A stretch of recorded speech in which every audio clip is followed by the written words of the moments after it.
Don't forget to subscribe my channel and press the bell icon, like, comment and share. When a number divides another number exactly, then the divisor is called a factor of the dividend and the dividend is called multiple. For example, 12 is divided by 4, we get 3. 12 is dividend, 4 is divisor and 3 is quotient. Here 12 which is dividend will be called multiple, 4 which is divisor is a factor. 15 divided by 5 equal to 3. 15 is multiple, 5 and 3 are factors. When we multiply two numbers, we get product as a multiple. जो product होता है उसको हम multiple कहते हैं और जिन numbers को हमने मल्टीप्लाई किया है वो फैक्टर है. 2 multiply by 3 multiply by 5 equal to 30. 2, 3 और 5 ये फैक्टर्स हैं एंड 30 इज मल्टीपल. जब हम डिवाइड करते हैं तो जिन नंबर से डिवाइड किया गया है वो डिवाइजर और कोशेंट दोनों ही हमारे फैक्टर्स हैं और जो डिविडेंड नंबर था जिस नंबर को हमने डिवाइड किया है वो हमारा मल्टीपल. अब आपके पास क्वेश्चन है, is 11 a factor of 1034? We will divide 1034 by 11. हम 1034 को 11 से डिवाइड करेंगे. We get 94. Then we will write 1034 is divided by 11 equal to 94. Hence 11 is a factor of 1034. हमने 11 से डिवाइड किया, नंबर पूरा डिवाइड हो गया, हमारा रिमाइंडर 0 आ गया, then it is a factor. अगर हमारा रिमाइंडर 0 नहीं आएगा then it is not a factor.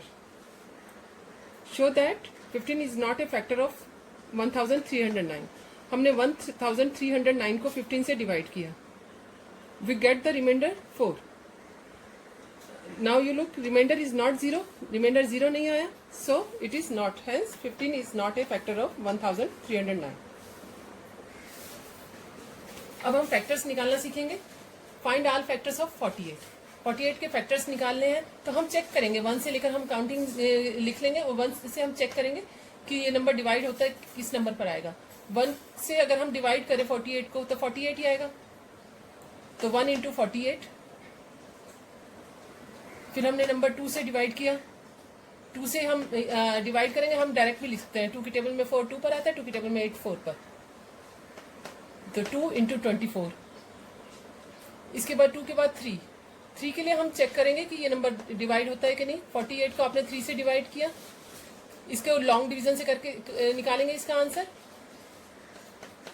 3 into 16. 4 की टेबल से देखने के लिए पहले हम ये देख लेंगे, जब हमने 2 की टेबल से डिवाइड किया था हमारा इवन नंबर था लास्ट में, जैसे 4 था, 4 इवन नंबर है तो ये 4 की टेबल में आएगा. अगर यहाँ इवन नंबर ना होता तो हम नहीं डिवाइड कर देते, फिर ये 4 की टेबल में नहीं आता. तो 4 की टेबल से हमने डायरेक्ट किया, यहाँ मैं डायरेक्टली लिख दूंगी 4 1 4. 4 की टेबल में 8 2 पर आता है, तो 12 4 48. 6 का टेबल तो आपको आता ही है, 6 8 48. 6 के बाद काउंटिंग में नंबर 7 आया, तो 7 की टेबल में 48 आपको पता है, 7 का टेबल पढ़ेंगे 48 नहीं आता. 7 के बाद आपका नंबर 8 आया, तो ये 8 आप देख रहे हैं कि यहाँ पर लिख चुके हैं, तो वी विल स्टॉप. हमारे फैक्टर्स कंप्लीट हो गए. Now we will write factors of 48. यहाँ से लिखना शुरू करेंगे 1 2 3 4 6. ये नीचे आए हम, इसके बाद यहाँ से ऊपर जाएंगे. आपने देखा ये 1 2 3 4 6 जो लिखे हैं हमने, यहाँ से हम कम डाउन, ये नीचे आया और यहाँ से हम ऊपर की तरफ ये नंबर पढ़ते हुए हम यहाँ नोट डाउन करते जाएंगे 1 2 3 4 6. फिर इसके बाद 8 12 16 24 48. अब हम निकाल रहे हैं फाइंड ऑल फैक्टर्स ऑफ 136. 136 के फैक्टर्स निकाल रहे हो. पहले 1 की टेबल में 136 पर ही आएगा क्योंकि 1 की टेबल में हर नंबर उसी नंबर पर आ जाता है. तो फिर इसके बाद मैं देख रही हूँ कि यहाँ पर 6 लिखा हुआ है. 6 इज इवन नंबर, तो मैं इसको 2 से डिवाइड करूंगी. यहाँ मैं डिविजिबिलिटी आपको एक बार चेक करा दूं. 2 की टेबल से कौन से नंबर डिवाइड होते हैं? जो इवन नंबर होते हैं. इवन नंबर आपको मालूम है 2 4 6 8 0, ये सारे इवन नंबर्स हैं because 6 is even number. Then I will divide it by 2. तो मैंने इसको 2 से डिवाइड किया. ठीक है, आई गेट 68। ये लॉन्ग डिवीजन से निकालूंगी आंसर।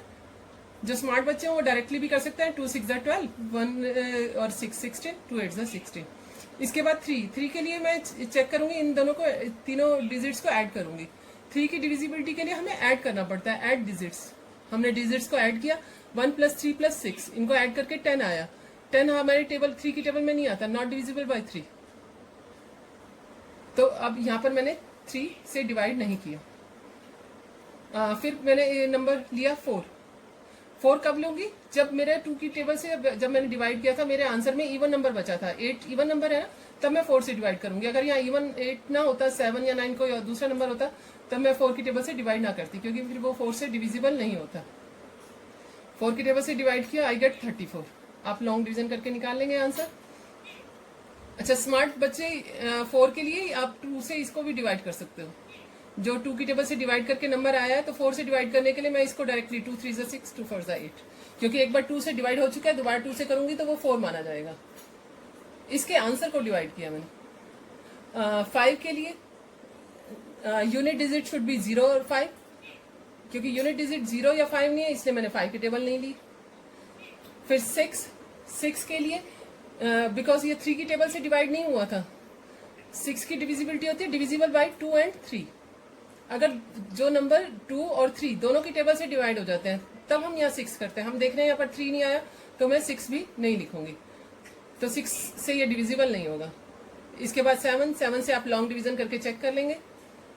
फिर 8 आप चेक करेंगे, रिमाइंडर 0 नहीं आएगा तो आप उसको नहीं लिखेंगे, उस नंबर को, वो डिविजिबल नहीं है। फिर आपने 8 की टेबल से, 8 की टेबल के लिए हम तब देखते हैं जब मेरे को 4 की टेबल से इवन नंबर अभी भी बच रहा है। आपने देखा 2 की टेबल में इवन नंबर बच रहा था, तो वो 4 की टेबल में जाएगा। 4 की टेबल में डिवाइड करने पर इवन नंबर बच रहा है, तो ये 8 की टेबल में जाएगा। फैक्टर्स ऑफ 136, 1 2, ये मैं नीचे आ रही हूँ, डाउन आ रही हूँ, 1 2 4 8, और ऊपर जाऊंगी 1 2 4 8, फिर 17 34 68 and 136। Now we will check factors. A number has limited factors. एक नंबर के लिमिटेड फैक्टर्स होते हैं।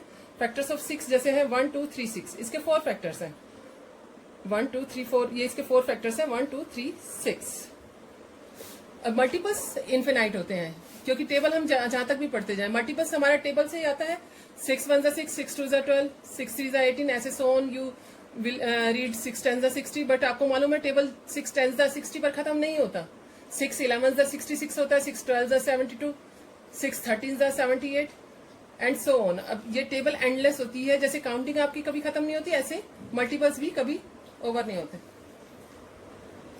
Now 1 is a factor of every number. अब जो भी आप फैक्टर्स निकालेंगे, आपने ऊपर भी निकाला है तो सबसे पहले 1 ही आया, ये 1 है, यहाँ पर भी 1 आया है, तो 1 सबका फैक्टर आएगा, और 1 स्मॉलेस्ट फैक्टर होगा। आप देख रहे हैं कि 1 स्मॉलेस्ट फैक्टर है, सबसे छोटा फैक्टर है, और जो लार्जेस्ट फैक्टर है वो नंबर इटसेल्फ।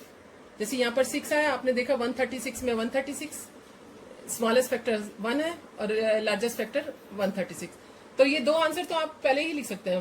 फैक्टर्स ऑफ 48 के लिए 1 और स्मॉलेस्ट है, 48 लार्जेस्ट। तो every number is the largest factor of itself. Her number अपना खुद का फैक्टर होता है, और every number is less than. ये नंबर्स फैक्टर्स जो होते हैं, एवरी फैक्टर जो होता है वो इससे नंबर से छोटा होता है या इक्वल। सारे फैक्टर्स छोटे हैं, केवल नंबर इटसेल्फ वो इक्वल होता है, तो या तो लेस होते हैं या इक्वल होते हैं। Every number is a factor of 0। Her number 0 का फैक्टर होता है, क्योंकि 0 से हर नंबर डिवाइड हो जाता है। जैसे आप ये देखिए 6 डिवाइड बाई 0 इक्वल टू 6, तो ये 0 जो है 6 का फैक्टर हो गया। Every number is a multiple of 1 and number itself. आप देख रहे हैं कि जो मल्टीपल्स होते हैं वो 1 और नंबर को मल्टीप्लाई करने पर जो पहला स्टार्ट होता है, फर्स्ट मल्टीपल जो होता है नंबर का, वो नंबर इटसेल्फ होता है। जैसे 6 1 द 6, तो हम देख रहे हैं कि एक तो ये मल्टीपल जो है 1 से मल्टीप्लाई करने पर वही नंबर इटसेल्फ आ जाता है, वो सबसे पहला मल्टीपल हो गया। स्मॉलेस्ट मल्टीपल 0 होता है। 0 is a multiple of every number. 0 her number का मल्टीपल है। जो आपकी टेबल्स आप 6 1 6 से स्टार्ट नहीं होगी, 6 0 0 से, तो 0 जो है सबका मल्टीपल है। Every multiple is greater than और इक्वल टू गिवन नंबर्स। हर मल्टीपल ग्रेटर होता है या इक्वल जैसे हमने यहाँ देखा ये इक्वल है 6 1 6 और इसके बाद सारे मल्टीपल्स ग्रेटर होंगे। हाँ जी, ये सारा काम आपको कॉपी में नोट डाउन करना है। Thank you.